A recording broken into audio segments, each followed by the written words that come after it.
Ever look at your fishing reel and see 6.2 to 1 or 2,500 and wonder to yourself, what in the world does that even mean? Don't worry guys, you are not alone. And on today's episode of Aquaholic Fishing, I'm going to teach you all the numbers on your fishing reel and on your fishing reel box. That way you thoroughly understand what you're buying, what you're spooling, and what you're casting out there.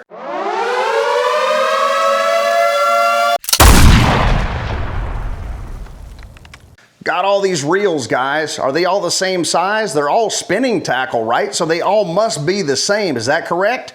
Absolutely not. If you have a 2,500, it's not the same as a 3,000, 4,000, 5,000. The good thing is, with these fishing reels and the sizing, the fishing industry finally got it right. The higher the number goes, the bigger the reel and reel components are as you go up. I got a 2,000, a 3,000, and a 4,000 series here. Each one of them gradually goes up just a little bit. I don't know if you can tell on the camera, but there should be a considerable difference between a 2,000 and a 4,000 size. Is it just the size of the reel? No, it's the size of the reel, the size of the spool, the size of the drag system, the amount of line that it holds. Everything increases in size and number, and everything increases as far as the quality and durability of the parts.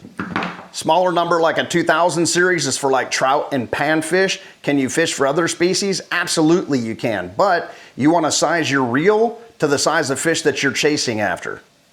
The mid-size like a 3,000 can be good for trout, panfish, bass, catfish, a little inshore if you're going saltwater fishing, and just about anything and everything in the freshwater spectrum.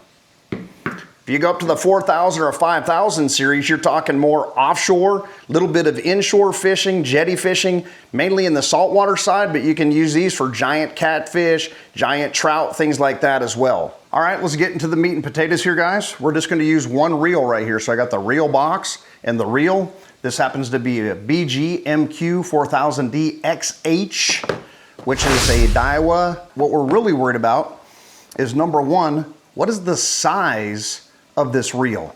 Well, we just said it's a 4,000. So the 4,000 series, we can use this saltwater, freshwater. I bought this mainly for saltwater fishing, out on the jetties, out off of the beach, things like that. The box tells me this is a 6 ball bearing plus 1.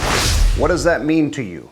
It should mean that there is 6 ball bearings up inside of the body of this reel altogether, and then the plus 1 is an external because it's in this line roller right here that you can see. So if I release that bail, I've got the line roller where the line comes off from, there's a ball bearing in there. So it'd be the 6 plus 1, 6 in the main body of the reel and the 1 in that line roller. My gear ratio on this reel is 6.2 to 1. So what that means, the 1 means 1 revolution or 1 crank of the reel. So during that 1 crank or 1 revolution of the reel handle, here's the 1 crank. The spool doesn't turn, the rotor turns. So 6.2 times that rotor is going to turn around the spool for every 1 crank of the reel handle. Again, the spool doesn't move. So from here all the way back around to the starting point, the rotor turned 6.2 revolutions around the spool. That's all that means. How much does it weigh? I advise you not buy these items offline unless you've already touched them. If you're a touchy-feely type of person, if you like to go buy a car, but you like to go and drive it before you buy it, do the same with your reel.